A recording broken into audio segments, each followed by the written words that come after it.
Okay guys, okay. So counting bits, ठीक है, counting bits करके क्वेश्चन है। इसमें क्या करना है, इसमें हमको एक नंबर मिलेगा, ठीक है, एक नंबर मिल गया, लेट्स से n 15 मिला है। हमको पता क्या करना है, हमको ये बताना है कि भाई 0 से लेके 15 तक जितने भी नंबर्स हैं, अगर हम उनको बाइनरी फॉर्म में रिप्रेजेंट करें तो हमको कितने वंस लगेंगे, है ना। लंबा सा क्वेश्चन है पर आसान क्वेश्चन है। क्या क्वेश्चन है कि अगर हम 0 से लेके n तक उस नंबर को बाइनरी फॉर्म में रिप्रेजेंट करें तो कितने नंबर लगेंगे। तो फॉर एग्जांपल अगर n अगर 15 था तो ये डेसिमल में 0 भी होगा, 1 मतलब इससे छोटे क्या होंगे, इसको इंक्लूड करके 0 1 2 3 4 5 6 7 8 9 10 11 12 13 14 15, ठीक है। ये जो हो गए हमारे डेसिमल हो गए, ठीक है, डेसिमल हो गए। इनको जब मैं बाइनरी फॉर्म में करूंगा तो मेरे ये होगा, 0 को हम कहेंगे 0000, 1 को कहेंगे 0001। आई होप आपको ये तो पता है कि इसको बाइनरी में कैसे कन्वर्ट करते हैं, नहीं भी पता तो अब देख लो। चलो तो ठीक है, बहुत सही है ना, बहुत सही है। अब हमको पता क्या करना है, हमको ये फाइंड करना है कि भाई कितने वंस तुमने यूज करे, बताओ तो जरा। तो कितने 1 यूज करे, 0 को बनाने के लिए हमने कोई भी 1 यूज नहीं करा, है ना। 0 को बनाने के लिए हमने कोई भी 1 यूज नहीं करा। 1 को बनाने के लिए हमने एक 1 यूज करा। 2 को बनाने के लिए भी हमने एक 1 यूज करा, देखो, पर उसकी पोजीशन चेंज कर दी बस, ठीक है। 3 को बनाने के लिए हमने 2 1 यूज करे। 4 को बनाने के लिए हमने सिर्फ एक 1 यूज करा। 5 को बनाने के लिए हमने 2 1 यूज करे। 6 को बनाने के लिए हमने 2 1 यूज करे। 7 को 3, 8 को बनाने के लिए सिर्फ एक 1 यूज करा हमने, और 9 को बनाने के लिए 2 1 यूज करे। 10 को बनाने के लिए भी 2 1 यूज करे। 11 को बनाने के लिए 3 2 3 3 एंड 4, ठीक है। तो हमको क्या करना है, हमको रिटर्न करना है ये सारी वैल्यू, एक एरे बना देना है, एक एरे बना देना है और उसको रिटर्न करना है कि भाई उसमें लिख देंगे कि यार 0 बनाने के लिए मेरे को 0 1 लगे, 1 बनाने के लिए 1 1 लगा, 2 बनाने के लिए 1 1 लगा, 3 बनाने के लिए 2 1 लगे। ऐसे करके सबका ये बना के सबका आंसर रख के वापस हमको आउटपुट कर देना है, आई मीन रिटर्न कर देना है, ठीक है। तो ये क्वेश्चन है। आई होप आपको क्वेश्चन समझ में आ गया। क्वेश्चन आसान है, मतलब सुनने में आसान लग रहा है, आसान है भी। देखो क्या करना है, आपको 1 ढूंढना है। तो यार ये देखो ना, इसमें एक सीक्वेंस बनता हुआ दिखेगा आपको। वो सीक्वेंस क्या है वो देखो यार, यहाँ 0 है, यहाँ 1 1 फिर 2 1 2 2, एक सेकेंड, यहाँ पे 1 था, यहाँ पे 2 आ गया। तो आप अगर इसको सीक्वेंस को देखोगे ना तो आपको सीक्वेंस कुछ ऐसा दिखेगा। 0 बनाने के लिए मुझे 0 1 चाहिए, 1 बनाने के लिए मुझे 1 1 चाहिए। इसके अलावा अगर मैं देखूंगा, अगर मुझे कोई इवन नंबर मिल रहा है तो उसका आंसर पता है क्या होगा। जो वो नंबर है, लेट्स से x एक नंबर है जो इवन है, तो इसका आंसर होगा x/2 का जो आंसर है वो इसका आंसर होगा। फॉर एग्जांपल देखो 10 जो है इवन नंबर है, तो 10 को बनाने के लिए अगर मुझे 2 1 लग रहे हैं ना, तो ये मुझे अगर ना भी पता हो, मुझे अगर 10/2 का आंसर पता हो तो मैं कह दूंगा भाई ये सेम होगा। देखो 10/2 क्या है, 5 को बनाने के लिए भी देखो 2 ही 2 लग रहे हैं, ठीक है। सिमिलरली 11 देखो, अभी इवन देखो, अभी खाली इवन की बात करिए ना मैंने, जो पैटर्न है वो देखो, जो इवन है वो 12 है। तो मुझे सपोज करो मुझे इसका आंसर नहीं पता, पर अगर मेरे को 12/2 का आंसर पता होगा ना तो वही सेम इसका आंसर होगा। 12/2 का आंसर क्या है, 6, तो 6 का आंसर क्या है, 2, तो यहां पे 2 लिखा होना चाहिए, तो 2 ही था, ठीक है। तो पैटर्न क्या है, इवन अगर हमें कोई पता है तो इवन का अगर हमें कोई फाइंड करना है तो x है, अगर हमें x/2 का आंसर पता है तो हम इसका लिख सकते हैं। अभी आपको चीजें समझ में आएंगी, थोड़ा वेट करो, थोड़ा पैटर्न समझ में आ रहा है। अच्छा, अगर हमारा x जो है वो ओड है, तो पता है उसका क्या पैटर्न दिख रहा है हमको, 1 + x/2 का आंसर, ठीक है। फॉर एग्जाम्पल अगर 11 देखो हमारा ओड है, 11 ओड है, तो अगर मेरे को 11/2 का आंसर पता है तो मैं उसमें 1 प्लस कर दूंगा ना, तो मुझे 11 का आंसर भी मिल जाएगा। तो 11/2 क्या होगा, इंटीजर में 5 होगा, 5 का आंसर क्या है, 2, तो 2 + 1 क्या होगा, 3। आप ये पैटर्न देख लो, ये हर जगह होल्ड करेगा इसमें, है ना, इस क्वेश्चन में हर जगह होल्ड करेगा। पैटर्न देखो, ठीक है, पैटर्न देखो, जैसे फिबोनाची में पैटर्न देखते हो, फैक्टोरियल वाले क्वेश्चंस में पैटर्न देखते हो, वैसे इसमें देखो, इसमें भी एक पैटर्न, एक सीरीज मिल रही है आपको जो इस तरह से वेरी कर रही है। किस तरह से वेरी कर रही है कि अगर इवन हमारा x जो है वो इवन है तो मुझे x का आंसर पता है, अगर तुम मुझे x/2 का लाके दे दो। अगर मेरा x ओड है तो मुझे उसका आंसर पता है, अगर तुम मुझे x/2 का आंसर लाके दे दो, मैं उसमें 1 ऐड कर दूंगा, ठीक है। तो ये था इंपॉर्टेंट, ये था इसमें, ये चीज तुम्हें देखनी पड़ेगी। अगर तुम्हें ये चीज समझ में आ गई, ये पैटर्न समझ में आ गया, तो तुम्हारा ये क्वेश्चन आसान है। अब देखो क्या कर रहे होगे तुम। अब मैं सब के तुमको निकाल के दिखाता हूं, थोड़े थोड़े, है ना, थोड़े थोड़े निकाल के दिखाता हूं। जैसे मेरे को 15 का पता करना है, मुझे 15 का पता करना है, तो 15 का पता करने के लिए मुझे पता चल गया ओड है, तो मुझे 1 प्लस कोई 7 का लाके दे दो। 15/2 7 होता है इंटीजर में रखेंगे तो, ठीक है। तो 7 का पता करना है मेरे को, तो सिंस 7 ओड है तो मैं 1 प्लस कोई मुझे 3 का लाके दे दो। 7/2 क्या होता है, 3 होता है इंटीजर में। अच्छा 3 का मुझे पता है, अगर कोई मुझे 1 प्लस 1 का लाके दे दो, तो 1 का हमें पता है, 1 हमारा बेस केस है, 1 को बनाने के लिए 1 है, ठीक है।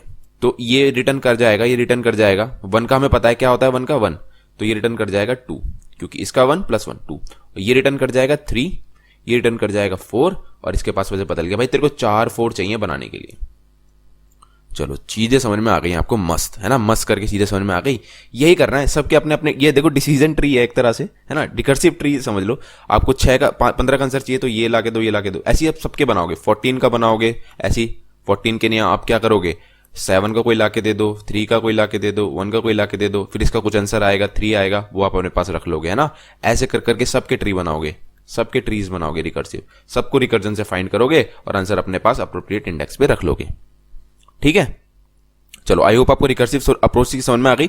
मेन था इसमें पैटर्न देखना, ये पैटर्न आपको समझ में आ गया, पैटर्न दिख रहा है आपको, ठीक है। जैसे फिबोनाची में पैटर्न देखा ना तुमने कि पिछले 2 का सम होता है ना, कोई बताने तो नहीं आया तो तुमने पैटर्न ऑब्जर्व करा।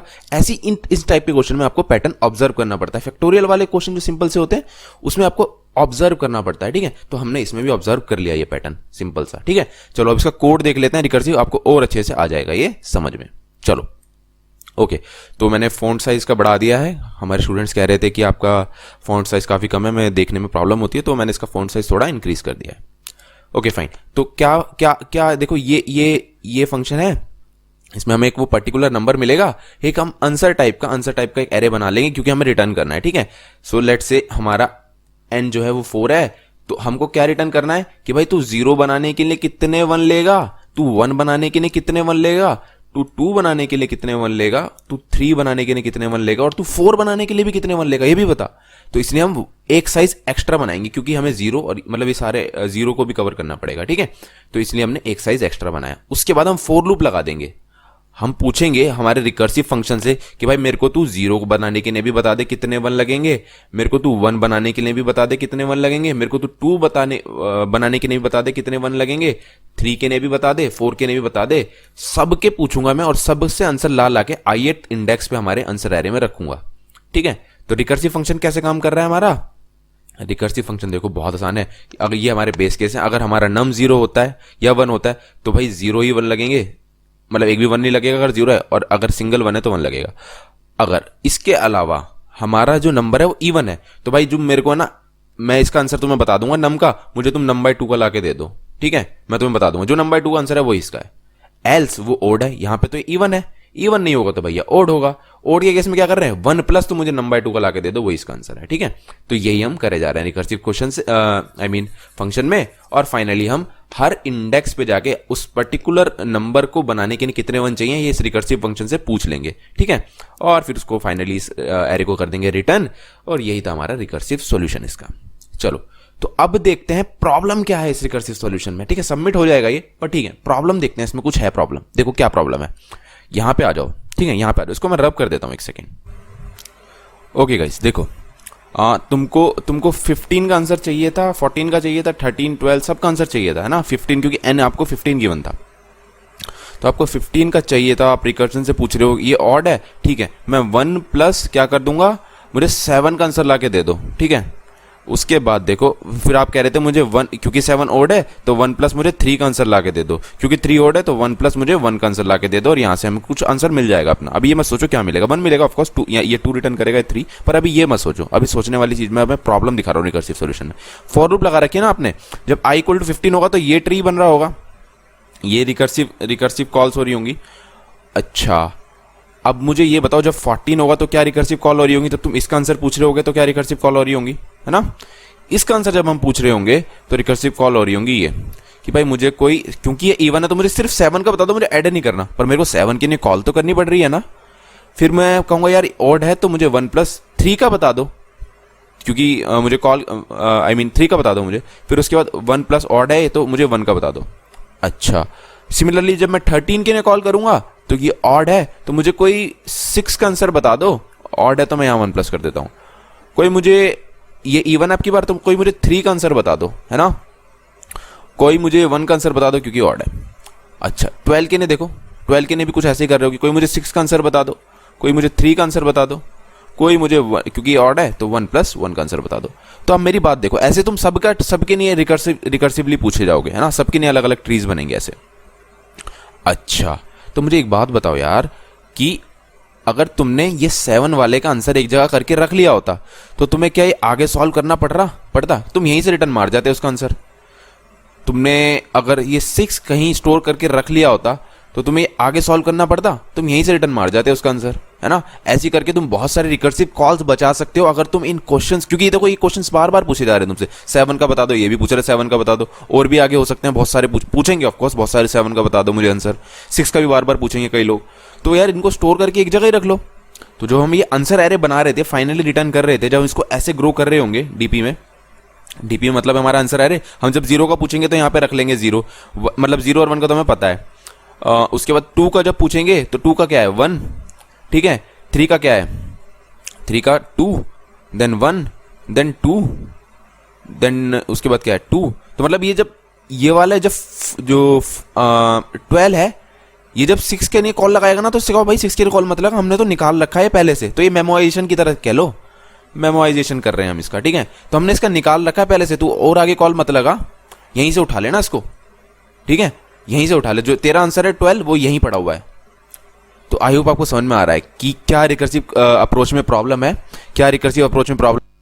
तो प्रॉब्लम यही है कि एक ही क्वेश्चन बार बार पूछा जा रहा है क्योंकि आप फॉर लूप लगा के रिकर्शन लगाए जा रहे हो। तो अगर आप वो वाला क्वेश्चन अगर एक बार आपसे पूछ रखा है तो उसको स्टोर करके एक जगह रख ही रखा है आपने, तो उसको रीयूज कर लो, ठीक है, रीयूज करे जाएंगे हम उसको, तो सो दैट ये वाला ट्री दोबारा ना बने, ये वाला ना बने, है ना।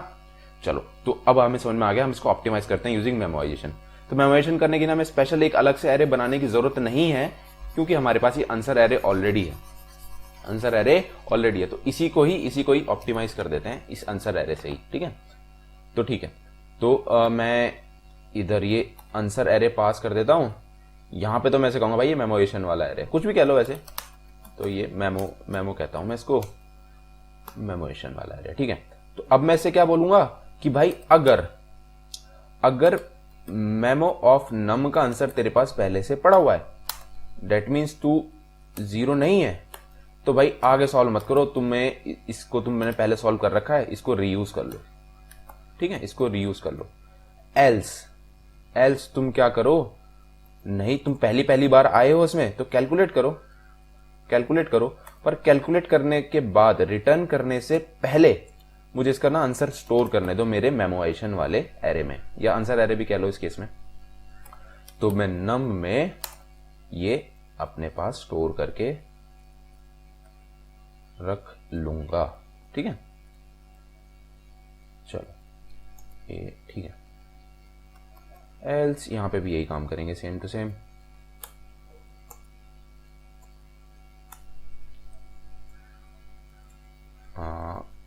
ठीक है, यहां पे भी इसको बोलेंगे कि तू मेरे को अपना आंसर मेमो ऑफ नम में रखने दे, यहां पे लिख देंगे 1+ दिस, ठीक है। चलो फटाफट से हो गया, बस सिंपल था, है ना, हमने ऑप्टिमाइज कर दिया इसको। अब एक काम करते हैं, इसको हम रिकर्जन लगा रहे हैं तो ये मेमो पास भी कर देते हैं। ओके, तो ये हमने कर दिया है ऑप्टिमाइज इसको, और ये हो गया हमारा रेडी ऑप्टिमाइज सॉल्यूशन। तो हमने क्या कर लिया, रिडंडेंट कॉल्स को एक्सक्लूड कर दिया, ठीक है। तो क्या करें, एक बार फिर से देख लो, यहाँ पे मेमोराइजेशन फंक्शन आएगा, अगर हमारे पास पहले से उसका आंसर पड़ा है तो यहाँ पे नॉट इक्वल टू 0 होगा, तो हम उसको रिटर्न कर जाएंगे, आगे रिकर्जन नहीं मारेंगे, ठीक है, आगे रिकर्जन नहीं मारेंगे। बट अगर हम पहली बार इस प्रॉब्लम में आ रहे हैं तो रिकर्जन से उसको कैलकुलेट करेंगे, और फिर रिकर्जन कैलकुलेट करने के बाद रिटर्न करने से पहले उसको सेव करके रख लेंगे ना, रिटर्न करने से पहले सेव करके रख लेंगे, सो दैट अगर दोबारा प्रॉब्लम पूछी जाए तो हम उसको रीयूज कर सके। फाइन, तो ठीक है, हमने इसको ऑप्टिमाइज कर लिया यूजिंग मेमोराइजेशन।